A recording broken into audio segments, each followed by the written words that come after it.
Hi guys, Mandy Rose Michael, Psychic Medium.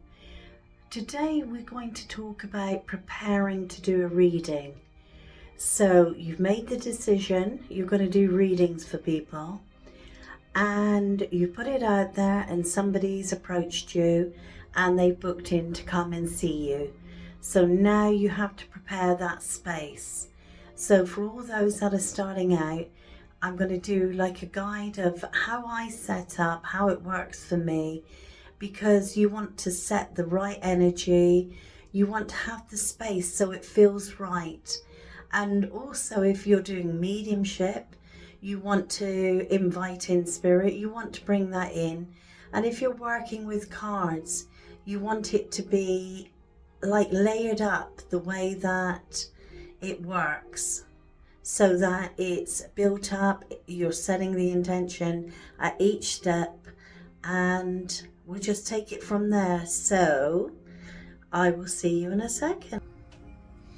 Okay, so as I like to set up, I like to have a bit of music playing. I like to start building on that energy.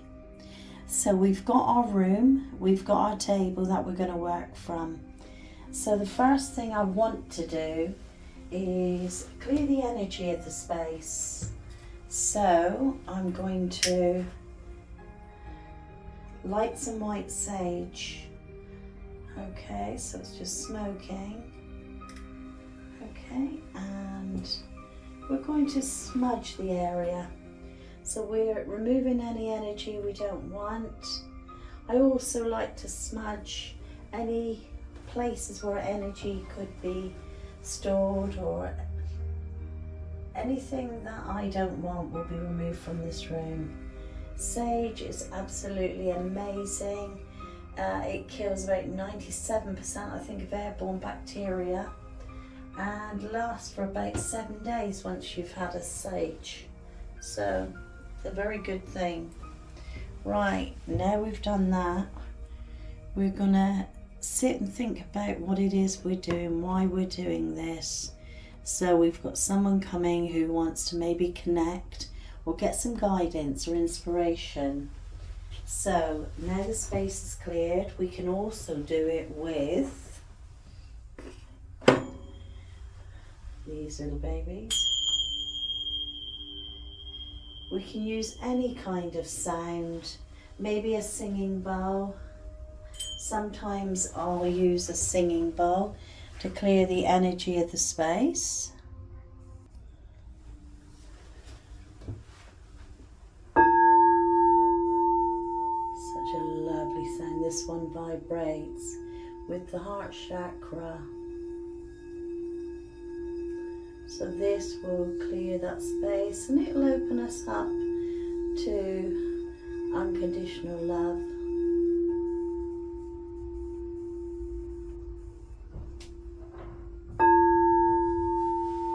Doesn't it sound amazing? So that will do the same job as all the other things. Now it's time to take your cloth. I love these cloths. I love the fabric. It's like a crushed velvet. So what we're going to do is, my cloth is oblong, my table is square. So move the table forward. It's just about getting your cloth where you feel it fits. In that intention, I'm setting the intention that I want to connect, I want to work through this space. So I'm sending all those positive thoughts, making it the way I want it to be. And I'm a person who likes to double layer. So I like something else on the top, and I generally like to put it at an angle like this. That's my preference. I mean, pick a cloth that really resonates with you, something you feel drawn to. I like this, it's the colours and it's the pictures of the crystals on the cloth as well. So there we go. I like to move it back in once I've tucked it all in. So I've got those layers. They're all ready. My intention is there.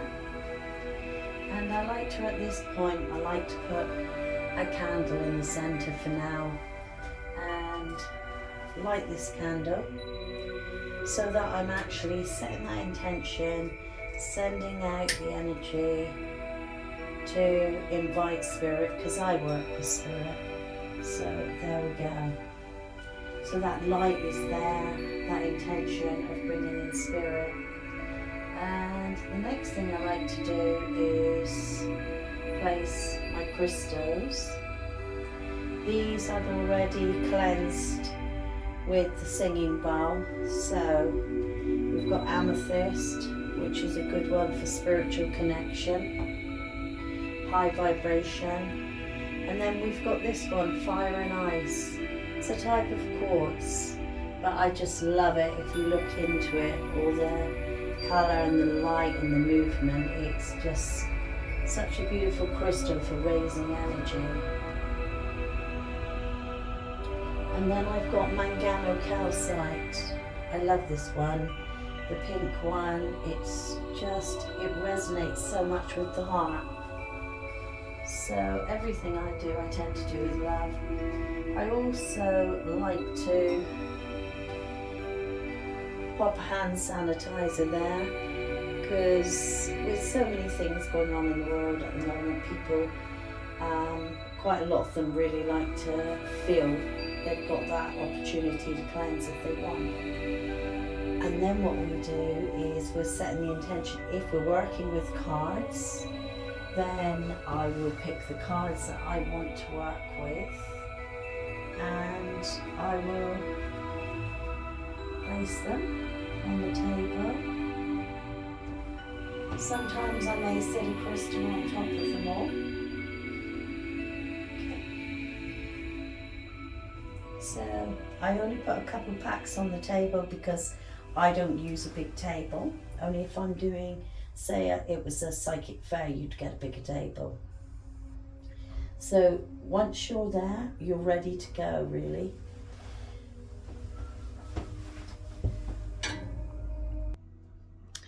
So now you've got your space prepared, you've set all your intentions, and you want to send out to spirit, if you're working with spirit, and invite them.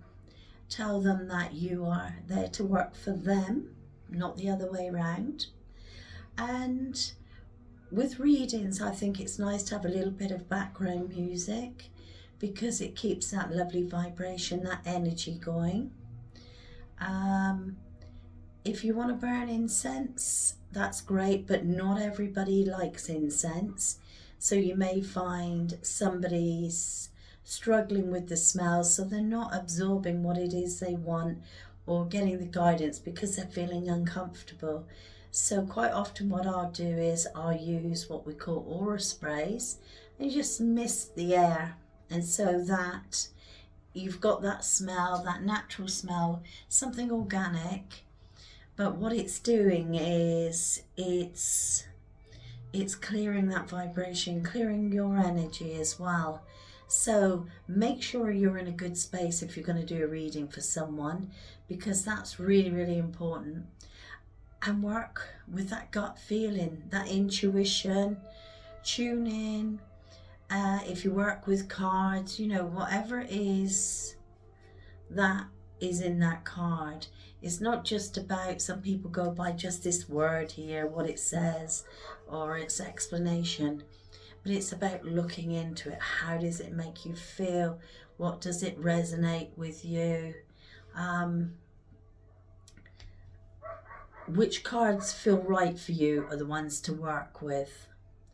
So whichever card you're working with, pick them carefully, and maybe pick them because you know the type of person you're reading.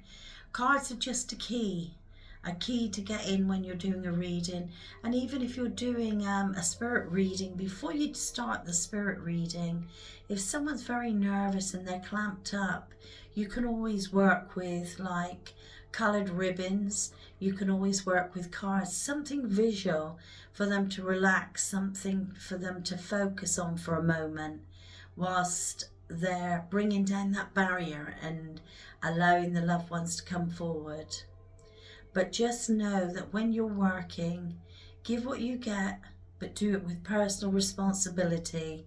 Never hurt anyone, never stress anyone. And if someone comes for a reading and you really feel that they're not in the right mental state, whether it's through depression or whatever, to be able to take that reading, you still have that power to not take money from them or whatever, or refuse the reading.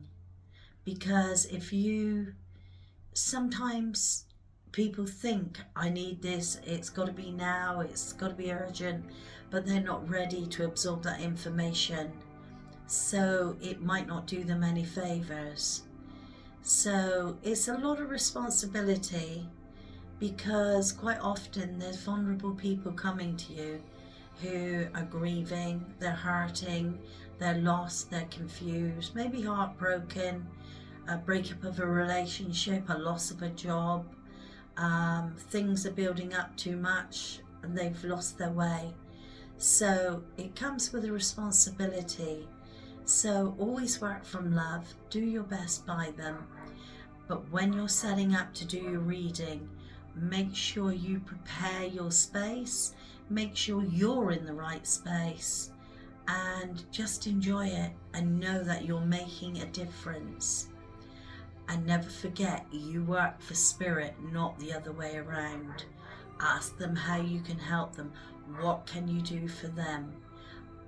Give them permission to use you as a channel, and ask them to move your mind out the way.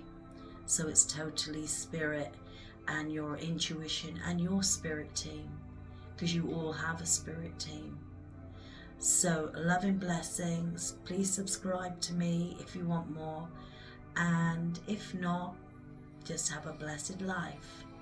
Bye for now.